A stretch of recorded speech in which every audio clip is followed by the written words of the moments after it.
Hello, and welcome to my Lab 1 presentation, the amount of excess charge on an ordinary object. My name is Anand Jha. Let's begin. To introduce this lab and to state its main purpose, this lab will show us how matter can be temporarily charged by either adding or removing electrons to the atoms that compose that matter. We will then calculate the effect that charged objects have on neutral objects, aka objects with a net charge equal to zero. Finally, we will calculate the net charge on a charged piece of Scotch tape in coulombs.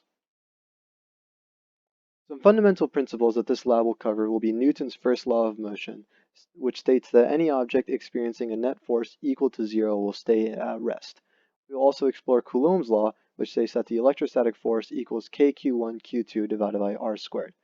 We will also understand the idea of how like charges repel while opposite charges attract, which can be seen in common tools such as magnets. We also hopefully see that neutral objects can be attracted to charged objects through something which we call dipole moments. So to describe the experiment itself, we plan on creating two electrically charged pieces of Scotch tape and make one of those pieces of tape be suspended in the air with the help of the other tape, as its gravitational force will be counteracted by the repulsive electrostatic force. We will then determine the electric charge on each piece of tape, which we will assume to be equal, and we will then calculate the number of electrons lost or added to that piece of tape. Finally, we hope to calculate the ratio of the number of electrons lost or added to the number of atoms present. Some assumptions that we need to make in order to proceed with this lab is that the charge on both pieces of tape will be equal once they reach equilibrium. Also, that the charge on each piece of tape can be treated as a point charge centered on the middle of the tape in order to properly use Coulomb's law. We will also state that gravity and the electrostatic force are the only two forces acting on the tape, at least in the y-axis. And we will also assume that atoms are perfect squares so as to properly calculate the number of atoms on each piece of tape. Some background info. The charge of an electron is equal to negative 1.6 times 10 to the negative 19th coulombs. The mass surface area density of Scotch tape is about 0.0666 kilograms per meter squared. The length of an atom is about 1 times 10 to the negative 10th meters, and the gravitational constant here on Earth is about 9.81 meters per second squared. Moving on to our data and observations we made during the lab, we observed that the dimension of the tape was 0.019 meters by 0.127 meters. We then calculated the mass of the tape to be equal to 1.6 times 10 to the negative fourth kilograms. We observed that our U tape, the tape we use in the lab, was positively charged as it attracted the negatively charged plastic pen.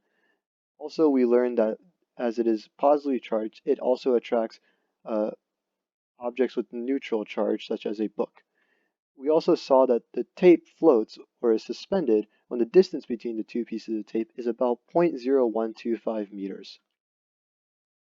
So, using our data and observations, let's move on to the calculations and final results of this lab. So the force of gravity on the tape is simply equal to mg, which in this case is about 0.00158 newtons.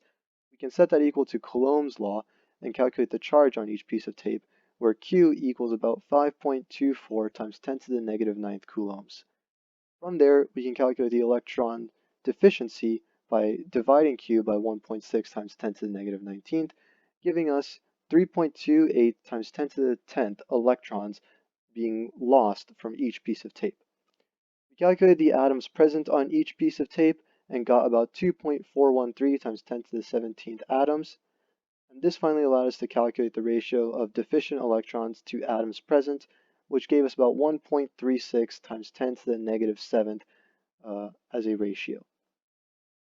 We also modeled this experiment in GlowScript, a Python programming language. This allowed us to give any distance as an input for the two pieces of tape and make Python calculate the charge required on each piece of tape in order to make it so that the top piece of tape can be suspended at that distance.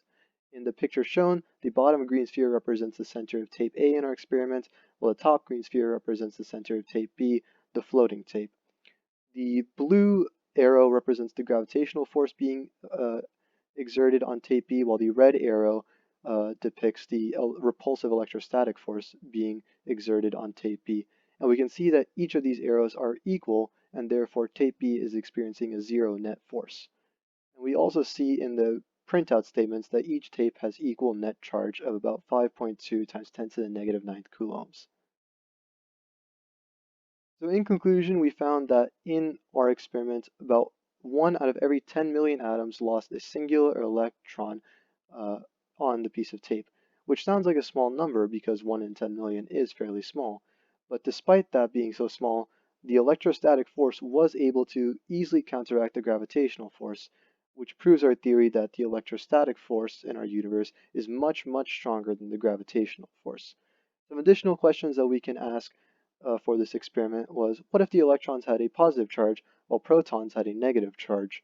For this experiment, it would have actually produced the same output, despite that our U-tape we would have recorded to be negatively charged, and we would have seen that it would actually repel the negatively charged plastic pen. Also, another question to ask is, why is it important to handle the charged tapes as little as possible?